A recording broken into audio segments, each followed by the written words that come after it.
Introducing the all-new Western Enforcer V-Plow. Engineered with all the features, efficiency, and performance of full-size Western V-Plows, built specifically for your half-ton truck. For more information, visit westernplows.com. Mike Bott from Frost Solutions, one of the owners of the company.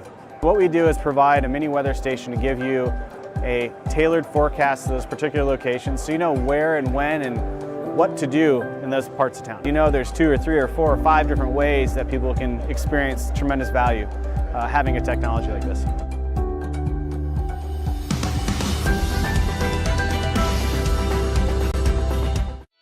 Welcome to the Entrepreneurial Journey with your host, Dave Westcott.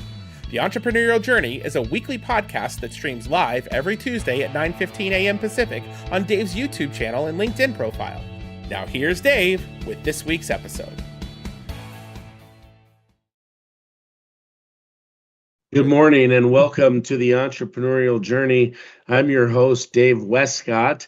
I've got with me co-host Todd Chapman and special guest Joseph Frost, co-founder of yorCMO, founder Fractional Professionals Association. Joseph is a leading thinker on fractional leadership and how it fits into the future of work. He's a co-founder of yorCMO, a rapidly scaling organization helping growth-minded CEOs get the hands-on marketing expertise they need with fractional CMO services. Founder of the Fractional Professionals Association, FPA, the country's largest association of fractional leaders. Joseph holds a deep understanding of how the fractional model, coupled with the transformational technology like AI, can help companies be future ready. Armed with an MBA and a background in chemical engineering, Joseph is passionate about engineering ideas fueled by simplicity and creativity that have the power to make a big impact and combust at scale. Joseph currently serves as president of the Entrepreneurs Organization Nebraska, is a cigar enthusiast, and is on his way to building $7 million companies at once. That is awesome. How did we get you on the show? I don't know. I hired a good writer. She did an amazing job with that intro. Thank you. She did. So you're a cigar enthusiast. The first thing that comes to my mind is the big cigar magazine with Arnold Schwarzenegger on the front.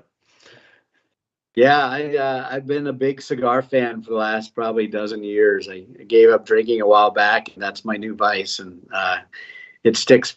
It's pretty good. My kids don't love it, but you gotta have. That's something. okay. Do you have a cigar room in the house? I don't, but I've got my own humidor, and it's usually nice enough outside 3/4 of the year that I can manage. It's nice to have a humidor. The house that I bought has a humidor in it. Oh wow! So it came preloaded. I wouldn't say I'm a big cigar enthusiast. I don't mind a cigar every so often, but it's definitely nice to sit out and smoke a cigar and relax and watch the neighbors walk by and say, "What is that guy doing out here?"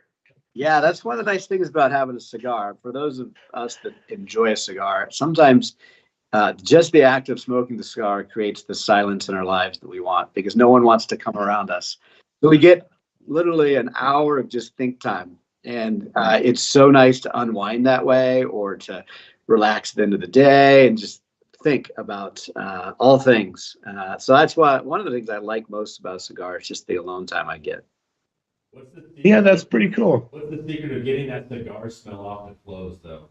That's more for my wife than for myself, but again, wanting. I guess it depends on what day it is, but most of the time, yeah, I don't mind her being around.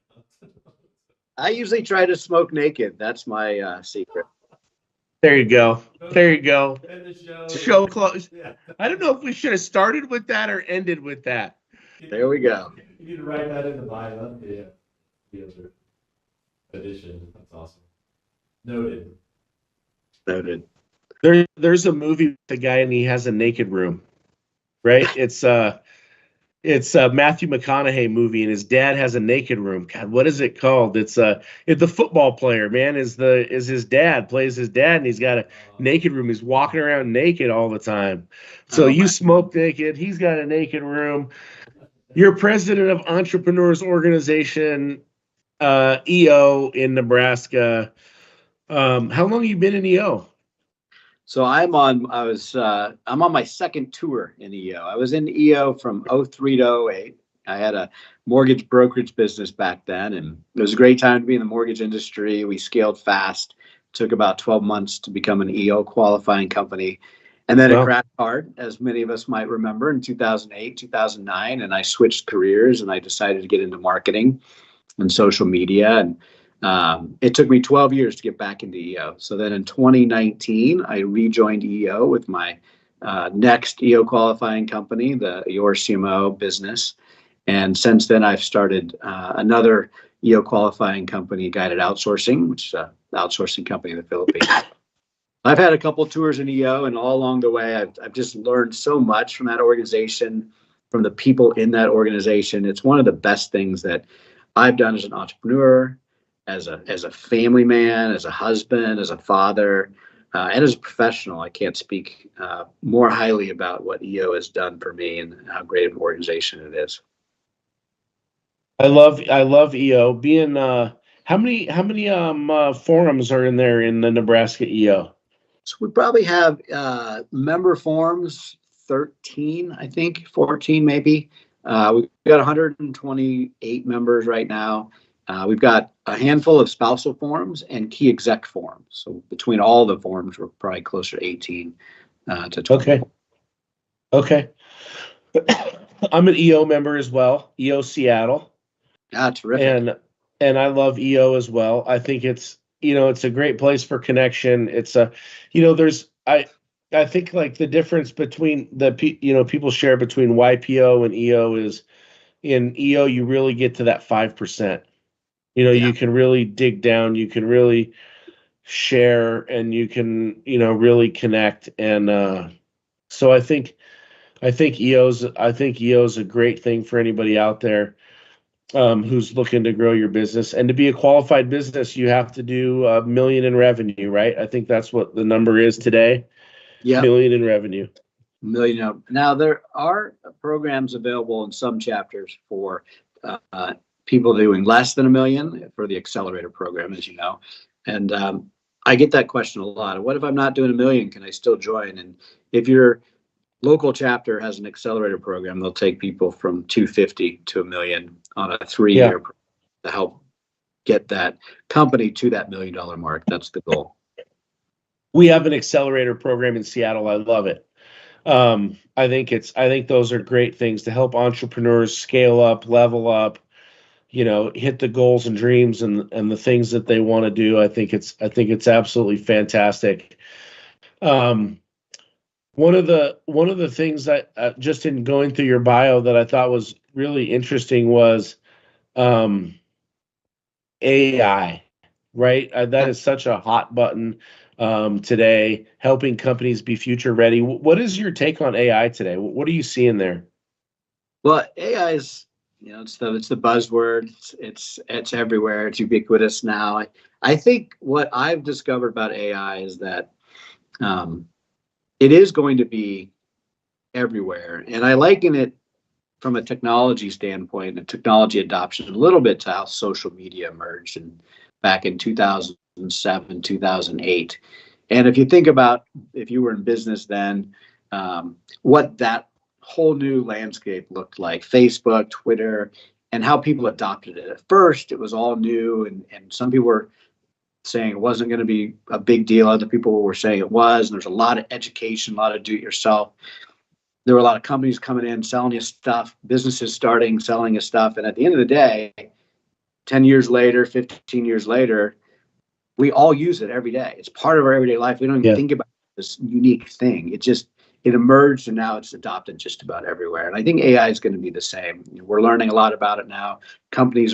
Some are embracing it, others are fearful of it, but it's just going to be everywhere. We see it in Microsoft now. It's embedded in our teams, in our Copilot experience. It's all the major software that I've used in my businesses, marketing software, it's already being integrated.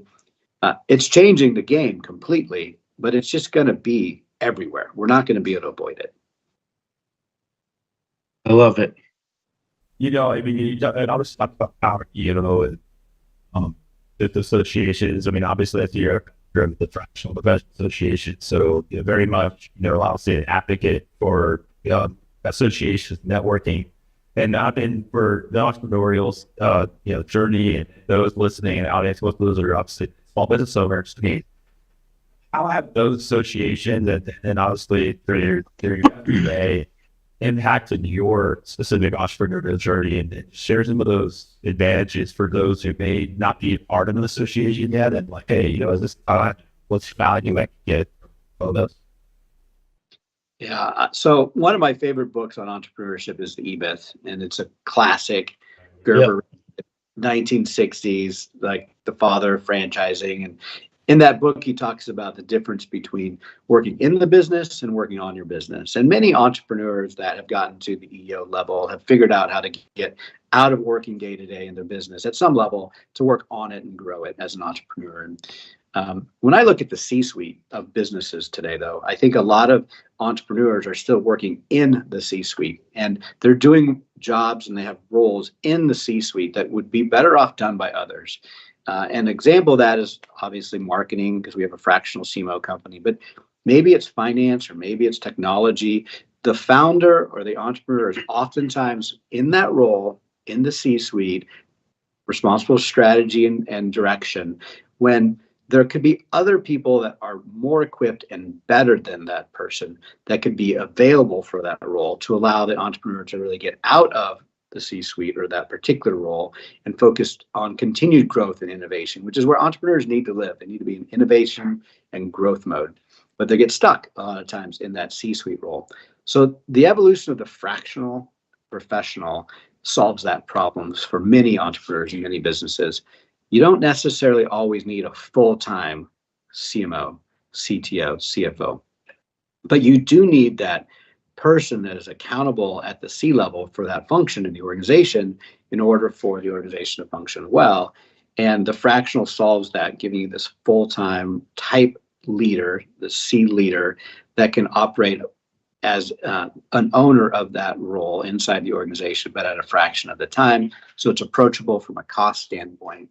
And when done right, you're going to get better results than that founder or that visionary sitting in that role themselves. So I think that's the big aha that we discovered about 8 years ago. We started the fractional CMO business, yorCMO, and then we started the Fractional Professional Associations because we knew there was many fractionals out there in different roles that needed a place to congregate. Similar to how EO collects entrepreneurs, the Fractional Professional Association collects fractional professionals together, gives them an opportunity to share, learn from one another, grow their businesses together.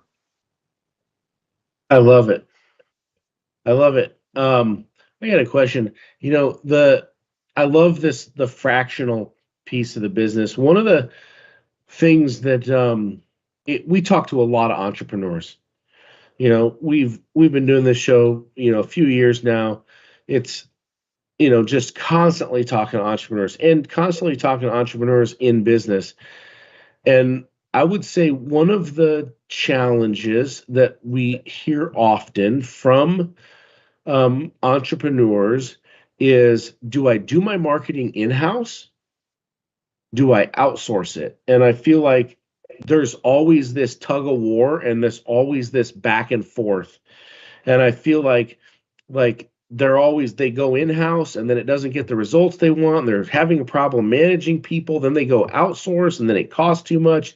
And then they don't get results they want. And they're always kind of balancing that out. And it almost seems like that fractional position kind of fills that gap and provides that accountability for an entrepreneur in that EO level business, that's battling that tug of war. How does your business today help solve those problems? Yeah, that's a great question. Almost every entrepreneur I know has some form of marketing PTSD. They've worked with an agency that has totally messed up the situation, overpriced, underdelivered, or they've hired somebody they thought was going to be a unicorn marketer that's going to solve all their challenges and couldn't deliver. And it's almost universal. Everybody has some form of that marketing PTSD. And I think it's something that we recognize when we go into an opportunity and engagement and address head on. And part of the reason for that marketing PTSD is companies too often are trying to hire a unicorn to do all of the work, the tactical and the strategy. The reality is those two people seldom exist in one person. So what we can do with a fractional CMO is you can bring that strategic executive level leadership to the table. And if you have internal team members that can be very tactical and hands-on, that's a great solution because we're able to marry the two cost effectively. Relying on agencies are great at times when they're managed properly and when they're run and those engagements with the agency are run properly.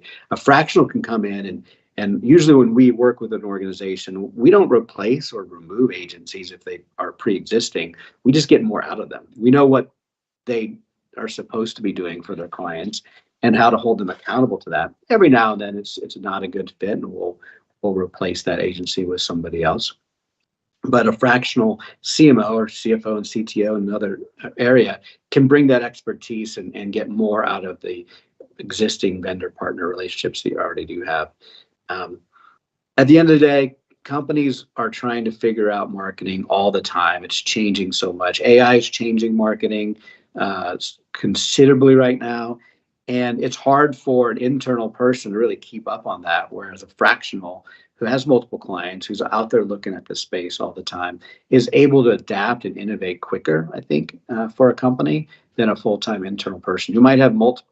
If you have a CMO in-house or a VP of marketing house, they're probably spending 20 or 30% of their time on strategy. The rest of the time, you just filling their bucket with other things to do that might not even be in their best interest to be doing. Well, go ahead, Todd.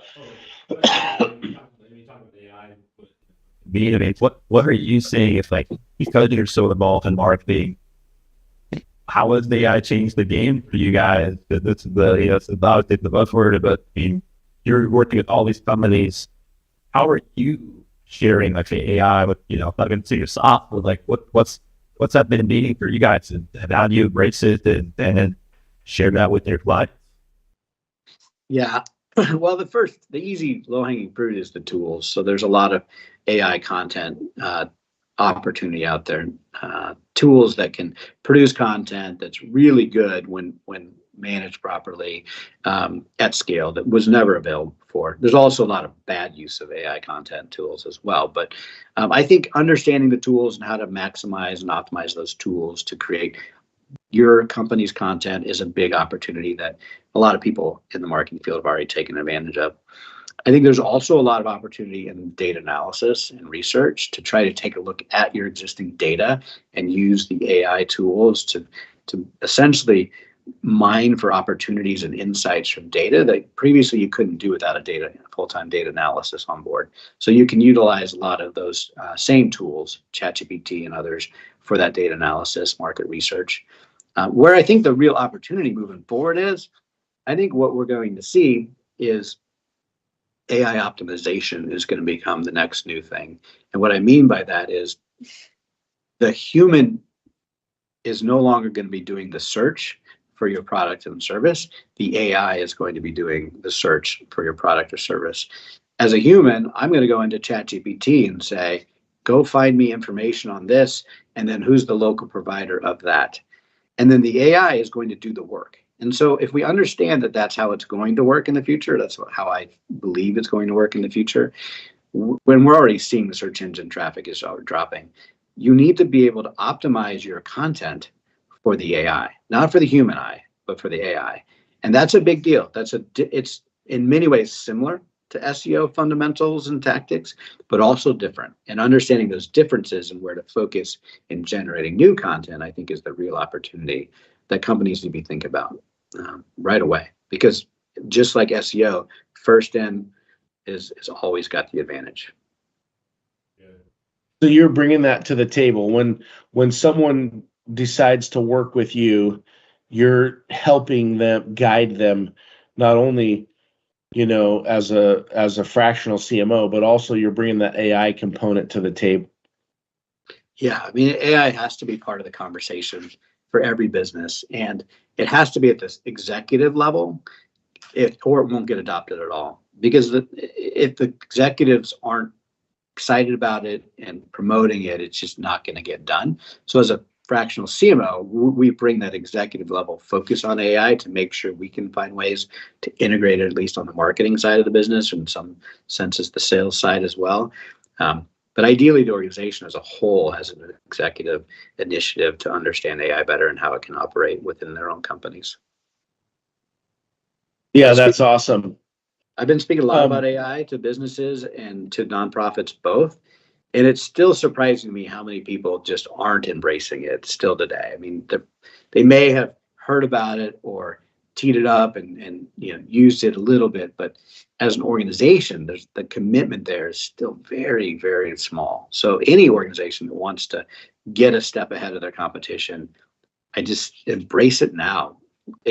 Nobody's going to know. It's never going to be worse than it is today, and it's pretty good. It's always going to get better, and because it's so new, you can catch up and be ahead pretty fast. It's not too late to start.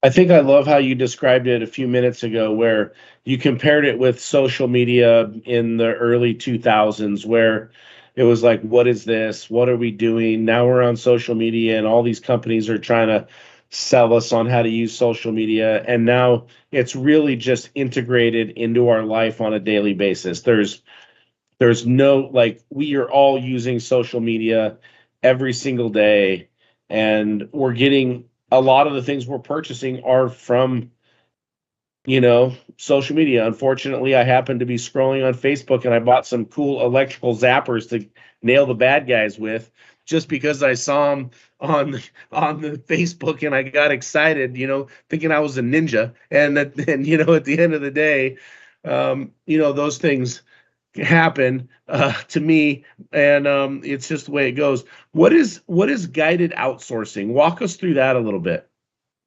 So guided outsourcing is it's a company based in the Philippines. We use to support client work with full-time remote placement. It's basically an outsourcing company based in the Philippines. We have several guided outsourcing team players that work for yorCMO and support our internal team and our CMOs and their clients.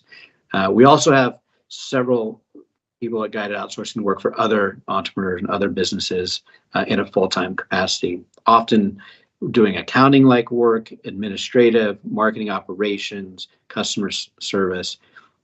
When it's another layer, another level that I think businesses need to understand that's available to them with the global economy, especially ever since COVID.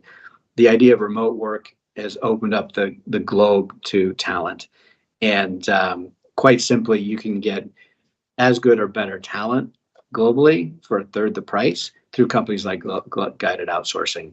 And it's surprising how many entrepreneurs still haven't embraced that as an opportunity to fill kind of their hiring struggles that they're having here locally. It's just, they're not aware of the type of talent that's available. They're not necessarily aware of the education, the culture, the language that's available in these other countries for them to be able to take advantage of it and integrate and enhance their teams across the globe. So that's what guided outsourcing is. I think that's huge. I'm a huge believer in outsourcing labor. I think this is phenomenal. Yeah. I think there's really three levers that entrepreneurs have today that they never had before. And one is fractional, the other is AI, and the third is the outsourcing. And if you can leverage your business with talent from the Philippines or Mexico or anywhere else that you can get access to great talent at a reduced price, and if you can that talent can leverage AI, and then you can bring in fractional leadership, it's a game changer. You can be so much more competitive than traditional organizations that haven't embraced one, two, or three of those items. I got a question for you. I know Todd wants to ask a question too. I saw him; he was queuing up, and my question is, let's say, you're in business and you're the traditional brick and mortar, and your folks come into work every day, and like you said, you have hiring challenges, and you're filling, different roles, maybe service-based business, a lot of service-based businesses out there. You know, I'm a believer that, the day of the brick and mortar is kind of going to go away. Like, it's just not going to be here, and maybe there's going to be an office space where we get together, or you're going to have the few people who, really want to come in and have that communication. But it feels to me like a lot of the smaller businesses are really going to thrive with this hybrid work environment, with this remote work environment, with this outsourcing environment. It's becoming more and more popular.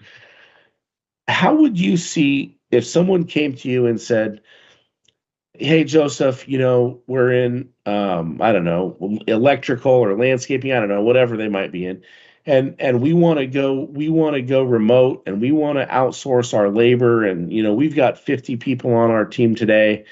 What's a plan? What's a plan look like to help support someone in that? Or is that something that's even crossed your mind? I don't know, but just a kind of an interesting concept.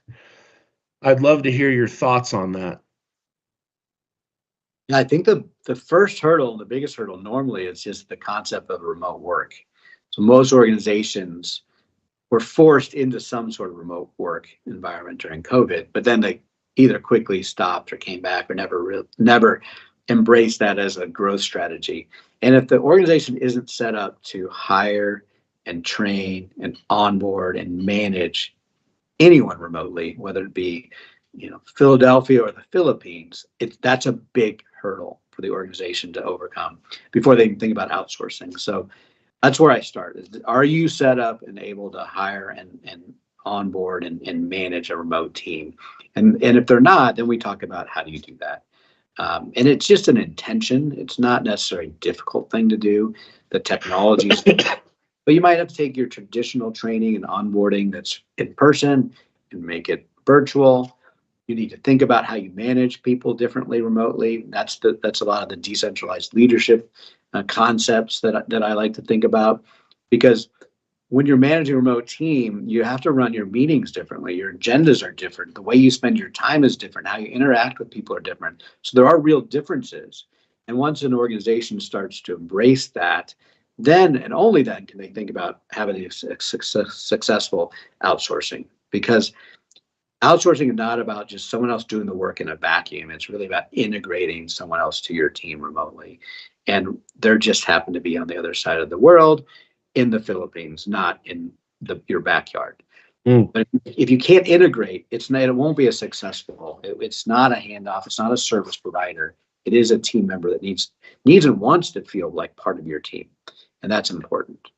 Yeah, I love that. I mean, we have, that's our team as well. We love that. What are some, it's great because you have the outsourcing company, obviously in that side where the clients, but you also have the fractional side and see the advantages of both, while leveraging AI and the other tools. You mentioned, you touched on one piece of it though, is that are you set up to work to manage? I'd say just to train, right? Ongoing training, manage that worker. What are some experiences or some, but I guess tips you would have for those owners who have stepped over that hurdle of saying, "Hey, I'm open to remote or hiring," but how do we keep them engaged, right? So the other part of it is like people, like, how do I maintain culture? How do I maintain engagement with this person that may be across the country or down the street or across the world? Like, what are some tips that you've seen work well within guided or your clients that you see are successful keeping that person engaged in training? Yeah, great question. I think technology is a big part of the solution. So whether you're a Microsoft shop or a Google shop, the idea of having an internal communication hub where you can have regular messaging going back day to day, regular information meetings on Zoom or Teams, however you do it, technology is a big piece. So if the technology is there, most organizations have technology, then it's about some intention around how you operate differently with remote workers. So one of the takeaways that I share a lot with people. That is a super simple hack, but it makes a huge difference for anybody that's running some sort of strategic planning system like EOS that has a weekly meeting of some sort, leadership team or divisional team. There's generally a tradition. There's an agenda, segue, rock review, scorecard review, etc. We have a different person on the team run that meeting every month. And what that does is it allows both the remote worker and an internal worker to take a leadership role and be part of this this decentralized leadership phenomenon that happens just by taking ownership of that meeting for 1 week, for 4 weeks in a row. They start to come out of their shells, the remote people, and they start to become more significant in the eyes of everybody else when they have that chance to lead that meeting. The other big thing is when they lead that meeting, they get to create the segue. And the segue is the opening part of the meeting where you try to transition people in. We intentionally lengthen the segue to 10 to 15 minutes for remote and hybrid teams because that is their water cooler time also. So it's different. You don't get those water cool moments and the hallway moments and the drop-ins in a remote environment like you do in a traditional environment. So we extend that segue.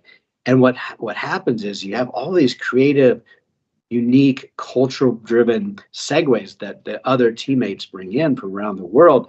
And it's fun. You get to learn about what's interesting and important to them. And it really creates a different environment now than a traditional meeting. It's just a small, easy hack. Rotate that leader and let them bring in the segue and lengthen it.